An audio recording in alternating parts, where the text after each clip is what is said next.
That day, June 15th, didn't foretell anything tragic. On the contrary, it seemed the embodiment of an idyll ripped from a glossy country lifestyle magazine. The sky above the Sosnovy Bor cottage community was clear and bottomless, azure in color, without a single cloud. The air, warmed to 25 degrees, was filled with the aroma of freshly cut pine needles from the nearby forest strip and the sweet scent of blooming honeysuckle from the front gardens. It was that blessed silence of a Saturday morning when the world seems to freeze in blissful peace and all worries are left behind the city limits. The Sokolov family, Mark, his wife Irina, and their 12-year-old daughter Anya, spent the weekend on their property, as they had done almost every weekend since purchasing the house 3 years ago. For them, it was a ritual, a way to escape the hustle and bustle of Moscow and spend time together. Mark Sokolov, a 42-year-old department head at an IT company, transformed himself during these days. He traded his formal suit for worn jeans and a simple t-shirt, and instead of a tablet full of graphs and reports, he picked up gardening equipment. He genuinely loved working on the land, finding it a kind of therapy, a digital antidote. That day, his task was mowing the lawn. The small, well-kept plot in front of the house was a source of pride for him. He trusted no one else with this task, turning it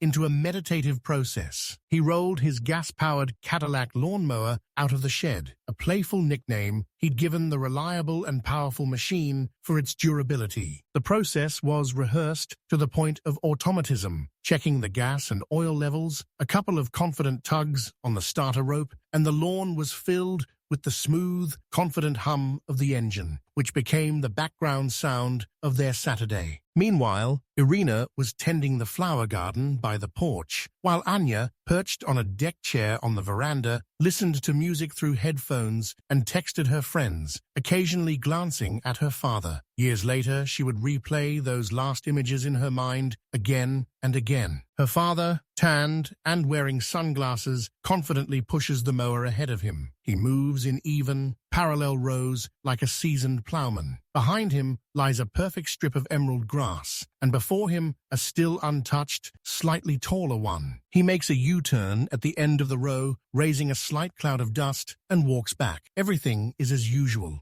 By about 11 o'clock in the morning, he had completed a little more than half the lawn. The division was almost mathematically precise. One section was short, velvety, and streaked with even stripes left by wheels and blades. The other section was still unmown, slightly shaggy, and shimmering a lighter, light green in the sun. The boundary between them was as clear as a line on a map. It was at this moment, when Mark was approximately in the middle of the next, almost completed row, that the hum of the lawnmower stopped, sharply, at the highest note. Not on a decline, not with a choking sound, but as if someone had cut the sound itself with giant scissors. The silence that followed was so deafening you could practically feel it, a pressure in your ears. Confused, Irina put down the garden shears. Anya took off her headphones and glanced at the lawn in surprise. No screams, no sound of something falling, no muffled conversation, nothing. Just the sound of bird song in the distance and the gentle rustling of leaves in a breeze that suddenly seemed ominous. The engine must have stalled, Irina thought then. She waited a minute, expecting to hear Mark's familiar curses, another tug on the rope, and the engine starting again. But the silence dragged on. "Dad, is everything okay?" Anya shouted from the veranda. The same lifeless silence answered her. Irina's mild irritation slowly but surely began to transform into a vague, creeping anxiety. This wasn't like Mark. If something broke, he either immediately started fixing it or went to the shed to get tools. He couldn't just stand there and remain silent. "Mark," she called, standing up and brushing off her knees. No answer. She walked around the house and froze in place. The scene that met her eyes was so mundane and yet so utterly surreal that her brain refused to interpret it. In the middle of a perfectly manicured lawn, at the boundary between the mown and unmown portions, stood a lawnmower. Its engine was warm, steaming faintly in the cool morning air. Fluid glistened in the gas tank. The ignition key was in the on position. Everything looked as if the machine had been running just a second ago. But Mark was nowhere to be seen. The area was open, completely visible, Not behind the house, not near the fence, not toward the forest, not a single spot of tall grass to hide in, not a single obstacle. Irina walked around the entire perimeter, her voice, calm at first, growing higher and shriller with each passing second. Mark, come out, don't joke like that. Anya, frightened, joined her. They searched every corner of the garden, peered into the shed, the house, the garage. Everything was empty. The neighbors, attracted by their screams, also saw and heard nothing.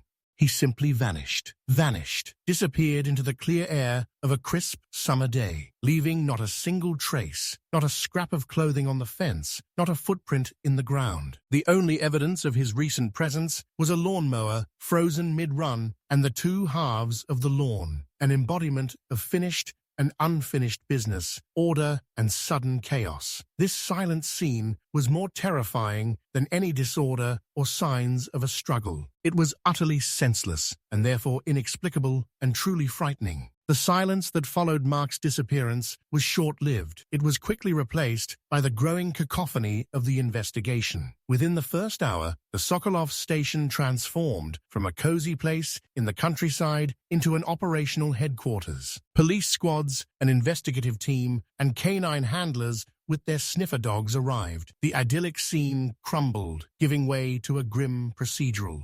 The first hours were spent desperately, almost instinctively, trying to find a simple explanation. Had Mark fallen ill and wandered off, passing out in the bushes? Had it been an accident? The dog handlers, led by German shepherds, combed every inch of the property, peered into every bush, and scoured the ravine behind the fence. The dogs, tracking a scent from Mark's personal belonging, his jacket, hanging in the house, confidently led them to the spot where the lawnmower had been. And there the trail stopped. Literally, the dogs began darting about, losing their scent, as if the man hadn't left, but vanished into thin air. This was the first alarm bell for professionals accustomed to the tangibility of evidence. The area was cordoned off with yellow tape. Investigators, bending over the lawn, searched for what the dogs hadn't picked up. Signs of a struggle, dropped keys, drops of blood, particles of soil from someone else's shoes. The results were zero. The mown grass was clean. The unmown grass was untouched. No dents, no tears, no foreign prints. Forensic experts, using powders and ultraviolet lamps, tried to find fingerprints on the lawnmower handles. They found only clear, fresh prints of Mark himself. No other fingerprints. At the same time, a survey of neighbors began. The picture they painted was unanimous and therefore even more disconcerting. No one had seen or heard anything. An elderly woman, Mrs. Lena, who lived across the street and spent her days watching the street from her chair by the window, confirmed. She had seen Mark at work, heard the roar of the engine, noticed that the sound had stopped, but hadn't paid it any attention. No suspicious vehicles, no strangers passing by, no shouts. A retired sea captain, Lieutenant Colonel Ivanov, who was patrolling his property that morning, also noticed nothing unusual. Peace and tranquility, as he put it. All possible surveillance cameras were checked. At the nearest intersection, half a kilometer from the village, a camera recorded cars entering and exiting. An hour before and an hour after the disappearance, only 3 cars passed through. All neighbors, whose identities and alibis were quickly and easily established. No dark sedans with tinted windows, no suspicious vans. Theories began to surface. At first, logical and mundane ones. The theory of sudden amnesia. Perhaps Mark, having suffered a blow to the head or a nervous breakdown, had wandered off in a state of confusion. But where? The village was surrounded by forest and fields. To reach the road, he would have had to pass other houses where he would surely have been seen. Besides, where did a man with amnesia go, taking neither money nor his phone, which was left charging in the house? The theory of voluntary resignation. His finances, phone calls, correspondence, and emails were meticulously examined. No debts, no mistresses, no hidden depressions. Colleagues described him as a stable, cheerful person, planning a vacation with his family. Nothing was found on his computer except work projects and photos with his daughter. This theory crumbled to dust. The kidnapping theory. But by whom? And for what purpose? Mark Sokolov wasn't an oligarch or the owner of secret technologies. No ransom demand, No phone calls, no letters. Kidnapping a man of average means in broad daylight without leaving a single piece of evidence would have been an absurd, senseless, and incredibly risky act. It was then, behind the scenes, that theories began to emerge that would later be called alternative in official reports and in private, insane. One of the investigators, a former ufologist, quietly remarked, "Like those stories about crop circles. Only here, the grass is lined with even stripes." The joke failed to draw a laugh. Someone else made a dark joke about a portal to another dimension. These ideas were immediately dismissed as unscientific and unprofessional, but they hung in the air, fueling the general feeling of hopelessness. The investigators were exhausted. They combed the forest kilometer after kilometer, checked bodies of water, posted wanted posters, and issued federal wanted notices. Days, weeks, and months passed. The case grew piled high with reams of paperwork, reports of unsuccessful searches, and the conclusions of psychologists and forensic experts. But the essence remained unchanged. A middle-aged man had vanished without a trace from his own lawn, in a quiet, safe place, in broad daylight, in front of his own family. There was no motive, no method, no purpose, only a fact. 6 months later, the active phase of the investigation petered out. The case wasn't closed. It was relegated to the suspended category. It found its place in the archives, becoming another cold, unopened database, a digital tombstone without a body. For the police, it was a defeat. For the family, it was the end of their world. And the overgrown, yellowed lawn on the Sokolov property became a silent monument to that invisible line that Mark Sokolov was never able to cross, or that something crossed in his stead. 8 years is long enough for the sharp, stabbing pain to transform into a dull, familiar, aching heaviness ingrained into the very fabric of existence. For Irina and Anna Sokolov, life was divided into before and after. They continued to live, work, and study. The dacha, once a place of relaxation and family bliss, became a silent reproach, a place of power charged exclusively with negative energy. They visited it less and less frequently, mostly out of necessity, to check on the house, to fulfill minimal obligations to the property. The idyll dissolved, leaving behind only the responsibility of maintaining the monument to their own tragedy. The house was gradually falling into disrepair. The paint on the shutters was peeling, the basement smelled damp, and the once perfect lawn, Mark's calling card, had long since turned into a field of wild weeds, nettles, and withered grass. It stood as a silent reproach, living proof that the order Mark had so cherished was fragile and vulnerable to time and indifference. For Anna, now 20, this overgrown plot was the material embodiment of her inner state, chaotic, unkempt, where the memory of her father struggled through the thicket of new, complex, and sometimes difficult life circumstances. The day everything changed again was an unremarkable autumn weekend. Anna arrived at the dacha alone. Irina, unable to bear the burden of memories, remained in the city. Anna's goal wasn't tidying up, but rather saying goodbye. She decided to sell the house. The inability to move on, constantly sensing her father's ghostly presence within these walls, had become unbearable. But before putting the property on the market, she needed to restore it to its present state, a symbolic gesture, an attempt to close the gestalt.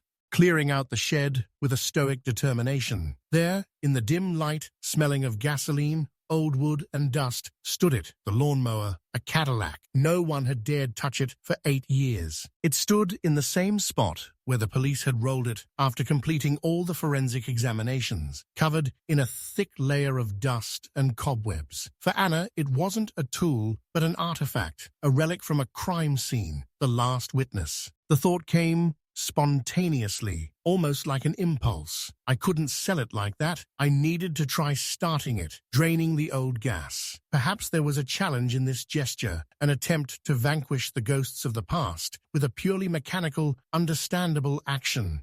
With difficulty, she rolled the heavy car into the light. The metal was cold. She found a wrench and unscrewed the gas cap. The smell that hit her nose was acrid and slightly sweet, the smell of old, spoiled gasoline that had turned into a thick, dark sludge. She needed to drain it. Anna peered inside the tank to assess the amount of sediment. The light from her phone's flashlight revealed more than just the rusty walls and sediment. At the bottom, in the thickest part of the dark sludge, lay a light-colored object. Not metal, but paper-like. This was odd. It didn't look like anything could have gotten there by accident. Her heart began to pound. She ran into the house and found a pair of long surgical clamps left over from some old kit. Returning, she carefully picked up the object, careful not to spill the caustic liquid, and brought it into the light. It was a small, tightly folded square of paper. It was soaked through with gasoline. Its edges were soaked and rotted, but the center was miraculously preserved. The paper turned out to be a label from a pack of Prince of the North tea, the very same tea Mark drank every morning, claiming it was the only thing that properly awakened his brain. It was his little ritual habit. Anna's hands trembled. With extreme caution, afraid of damaging the fragile material, she began to unwrap the wet, flammable-smelling bundle. The paper yielded with difficulty, sticking together in places. Finally, it settled in her palm, and Anna could see what was written on the back, clean side of the label.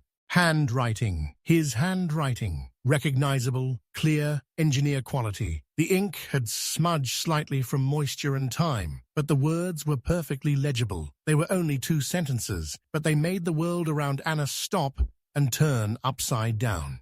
It's here, in the pattern. It's looking out from the grass. She read the words once, twice, 3 times. Her brain refused to accept their meaning. This note wasn't a random scrap. It had been deliberately placed in the tank. It had been hidden, and apparently it had lain there for all 8 years since his disappearance. Perhaps since that very day. It wasn't a goodbye. It wasn't an explanation. It was a warning, a cry into nowhere, left in a place where he might one day be found. And in those 2 sentences lay a chilling truth. His disappearance hadn't been sudden and inexplicable. He knew something, he saw something, and he tried to convey it before vanishing into the silence of the sunny morning, leaving behind only a riddle hidden in the gas tank of his lawnmower. The discovered note lay on the kitchen table, like an artifact from another dimension. Anna carefully placed it in a clear document file, and now those fateful words, written in her father's hand, were visible through the plastic. It's here, in the pattern. It's looking out from the grass. These 2 short phrases shattered all previous notions about Mark's disappearance. It was no accident, no mishap, no trivial crime. It was a conscious interaction with something inexplicable. The disappearance transformed from a tragedy into a mystery, finding its first ominous voice. In the first hours after the discovery, Anna was overcome with feverish, almost hysterical energy. She reviewed the criminal case files for the 100th time, files that had been gathering dust in a closet for years, crime scene reports, witness statements, photographs. Previously, she'd seen only the disappearance in them. Now, she was looking for something the investigators, fixated on theories of abduction or escape, had overlooked. She was searching for a pattern. And she found it, or rather, she began to find it. In photographs of the property taken a few weeks before his disappearance, she noticed something odd. The lawn, always so perfectly smooth, dotted only with parallel stripes, looked different in these pictures. Complex, barely noticeable geometric shapes were emerging. These weren't random patterns left by chaotic movement. No, these were precise, thoughtful pieces of work. In one photo, taken by her mother during a family barbecue, the lawn was mown in concentric circles, radiating outward from an old apple tree. In another, taken a week before the fateful day, Mark had mowed a perfectly even spiral in the green carpet, starting at the porch and spiraling toward the center of the property. Previously, this had been perceived as eccentricity, a game, a way to hone a skill or to spoil his daughter. Now, in the context of the note, these patterns seemed ominous. They weren't a game. They were part of a dialogue or protection. Anna dove into the depths of old family archives. She rewatched every video, every random photograph where a lawn was visible in the background. She created a digital map of the property and began plotting all the patterns she discovered, dating them. The picture that began to emerge was terrifying. The patterns were not repeated. With each passing moment, they grew more complex. From simple circles and spirals, Mark moved on to lemniscates, pentagrams, and complex fractal swirls. It seemed as if he weren't simply mowing the lawn, but solving some incredibly complex problem, drawing formulas or diagrams whose meanings only he understood. And the closer he got to the date of his disappearance, the more bleak his canvases became. In the last photographs, taken the day before his disappearance, the lawn was mown with mathematical, almost eerie precision, but it bore no recognizable pattern. Instead, the entire surface was covered in a dense network of thin lines, intersecting at various angles, reminiscent of a microprocessor circuit, a neural network, or a system of runes. It was a carpet of information encoded in the blades of grass. Anna realized her father wasn't going crazy. He was an explorer who encountered an anomaly. These patterns were his attempt to map the invisible, to decipher its logic, to establish contact with it, or perhaps to construct a barrier. The note in the gas tank wasn't a suicide note, but a final report, the last signal he managed to send in a bottle before he was overtaken by whatever he was observing. She contacted several experts, a mathematician specializing in sacred geometry and a biologist who studied the behavior of slime molds and fungal networks. She sent them photographs of the patterns without revealing the context. The responses were striking. The mathematician noted a high degree of orderliness, reminiscent of an attempt to visualize nonlinear dynamic systems or fractal attractors. The biologist pointed out similarities to the growth patterns of mycelial colonies under stress or electromagnetic influences. Neither of them could give a definitive answer, but they both agreed on one thing. These patterns weren't random. They carried structure and perhaps meaning, a meaning her father had tried to grasp while standing with a lawnmower on his property until it became part of it. For Anna, the lawn was no longer just a plot of land. It was a battlefield, a laboratory, and perhaps a portal, and she understood that to understand what had happened to her father, she would have to do more than simply find answers in the archives. She would have to retrace his steps. She would have to step onto that lawn and continue his unfinished experiment, risking sharing his fate. The silence surrounding this mystery was no longer empty. It was saturated with geometry, and now Anna knew she must read it. The solution came not as a revelation, but as an inevitable, painful conclusion. Anna realized that no amount of outside analysis would provide answers. The archives were exhausted. Experts could only speculate. The only way to understand was interaction, to repeat the experiment, to reach the very border where her father had stopped and take the next step. It was madness, but 8 years of torture by ignorance was worse than any conscious risk. She chose an evening for this, when the sun was setting, casting long, distorted shadows. It had been the same time on that fateful day. The air was cool and still. She rolled the lawnmower out of the shed, the same one. Now she knew that her father hadn't simply left a note in it. He might have used it as a tool, a chisel, carving protective signs into the green canvas of reality.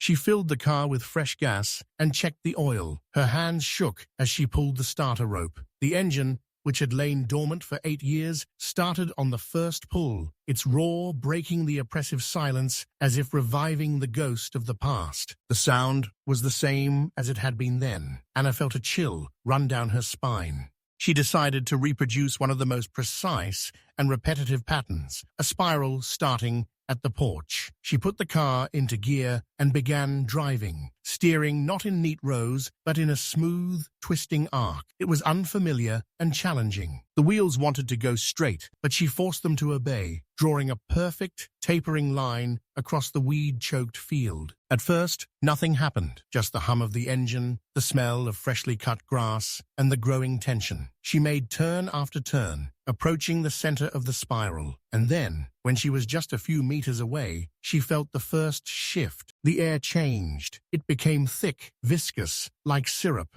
The sound of the engine lost its metallic edge, turning into a muffled, gurgling hum as if coming from beneath thick water. The light around her changed quality. It became diffused, devoid of shadows, as if she was surrounded not by an evening garden, but by a giant, frosted dome. The singing of birds and the rustling of leaves ceased completely. An absolute, unnatural silence descended. Anna's heart was pounding, but curiosity and desperate hope were stronger than fear. She took the final step, completing the spiral at its very core, and froze.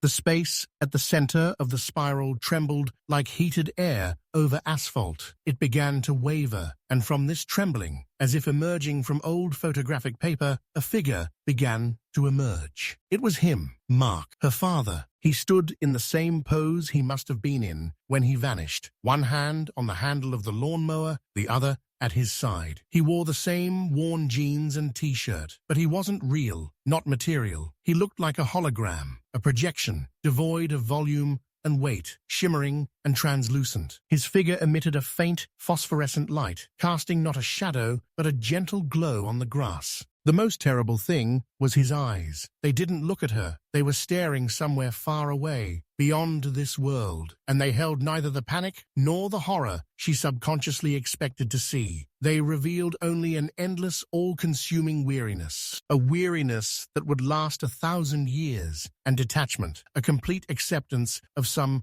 unimaginable fate. He wasn't a prisoner in a cage. He was a guard at a gate that could neither be opened nor left. The vision lasted perhaps only 3 seconds. Anna, mesmerized and paralyzed, didn't have time to utter a sound. She only noticed his lips move slightly, as if he was silently whispering something, repeating the same phrase over and over. And then, as abruptly as it had appeared, the vision vanished. It simply was not there. The air became light and clear again. The deafening roar of the engine burst back into her ears, and the evening light and sounds of the garden crashed down on her with the same force.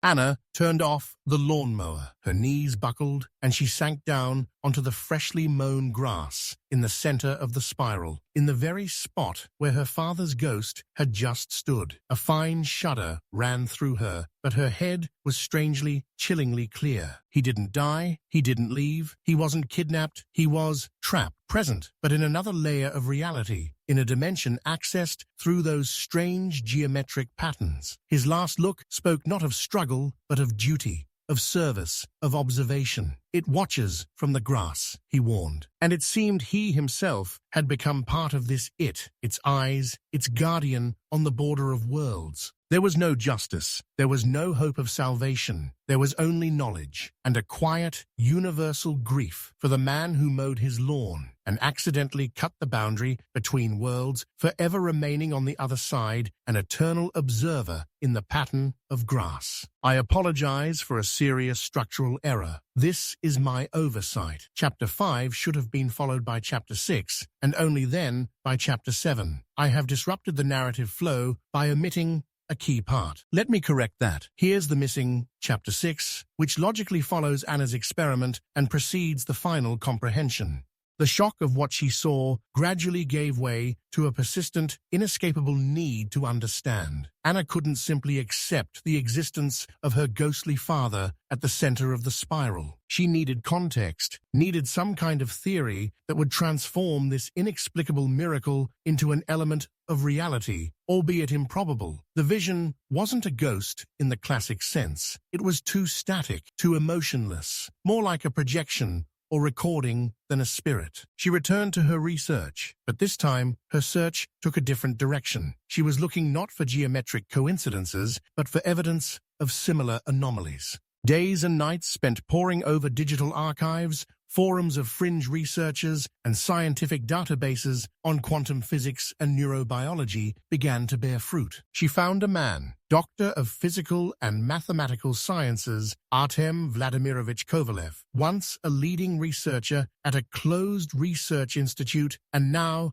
a retired dissident scientist who worked on the unpopular theory of background consciousness. Convincing him to meet wasn't easy, but the mention of a disappearance for which there was no logical explanation, and more importantly, the phrase geometric patterns in the landscape, piqued his interest. They met in his book-cluttered apartment, more like a library. Anna showed him photographs of the patterns her father had cut, without revealing all the details, but describing the essence of the phenomenon, the disappearance and subsequent vision. The scientist, a dry, thin old man with piercing eyes, listened to her without interrupting, running his long finger over the images of spirals and grids. "Your father wasn't crazy," Kovalev finally said. "He was a practitioner, a self-taught man, who intuitively stumbled upon what our research institute had been struggling with for 20 years.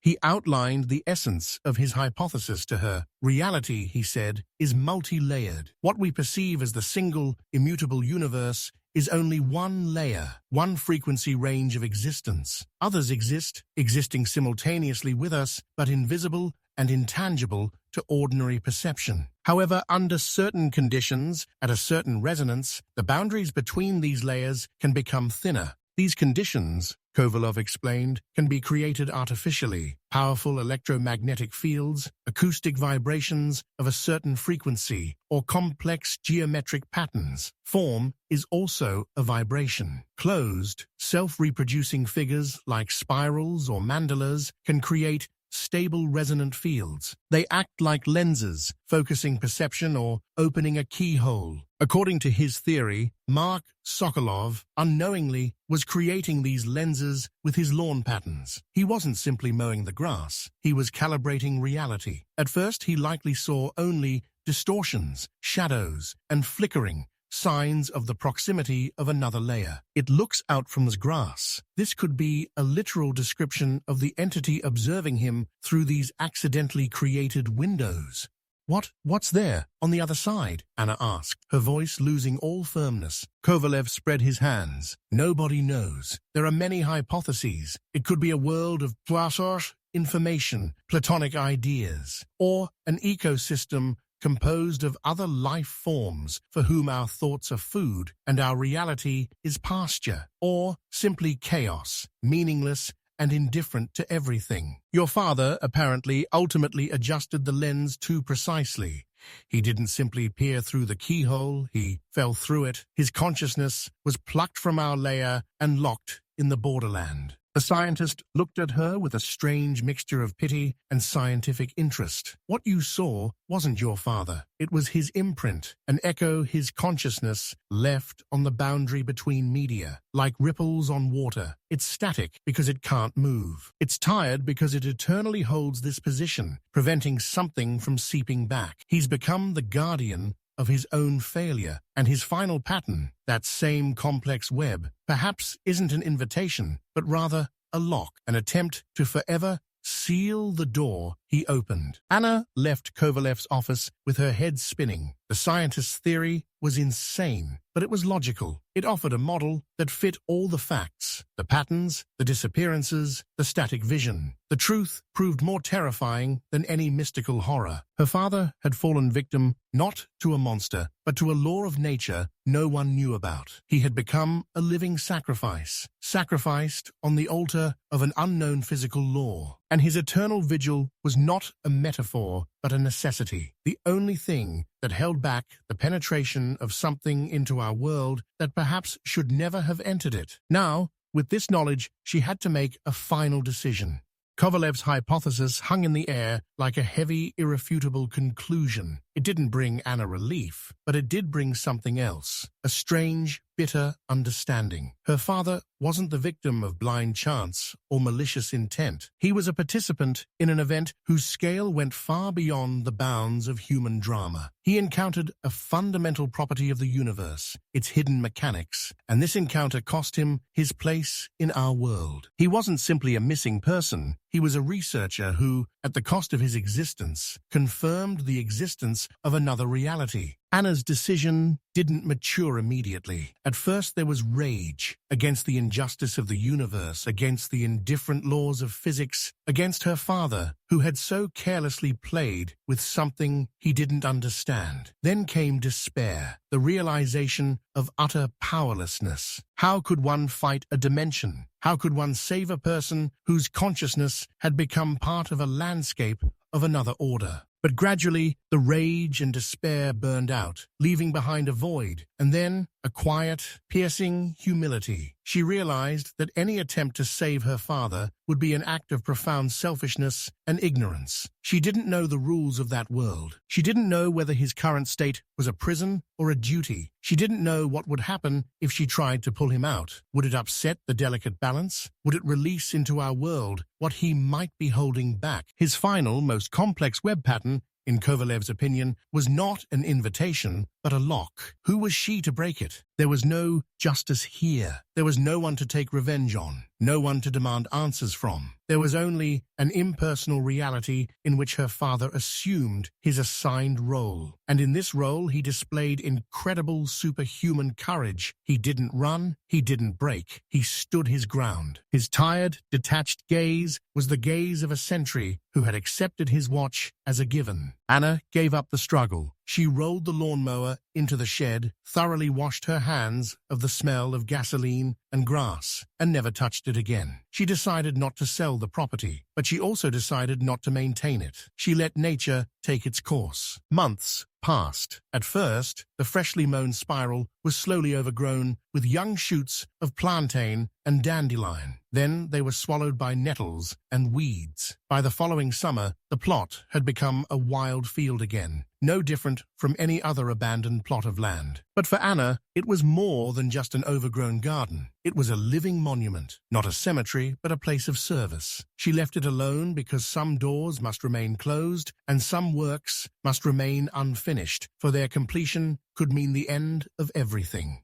Her life moved on, but its inner meaning changed. The sharp pain of loss gave way to a quiet, luminous sadness and a strange pride. She was the daughter, not of a victim, but of a discoverer, a keeper of a secret. A man who, at great personal cost, showed her that the world was far stranger and broader than it seemed. Sometimes, driving past the dacha, she would notice something strange. Amidst the chaotic interweaving of stems and leaves, smooth, geometrically perfect lines would suddenly appear. A perfectly straight row, a fragment of a spiral, the corner of a complex figure. They would be visible for only a few seconds, until the wind would ruffle the grass, obscuring the pattern once more. It wasn't a play of light and shadow. It was a reminder. His work wasn't over. He was still there, on the other side. And his lonely, titanic struggle with the indifferent power of another world, sometimes in glimpses, manifested itself in hours, in brief, perfect flashes of order amidst the general chaos. Anna no longer tried to analyze or decipher them. She simply looked, and a quiet,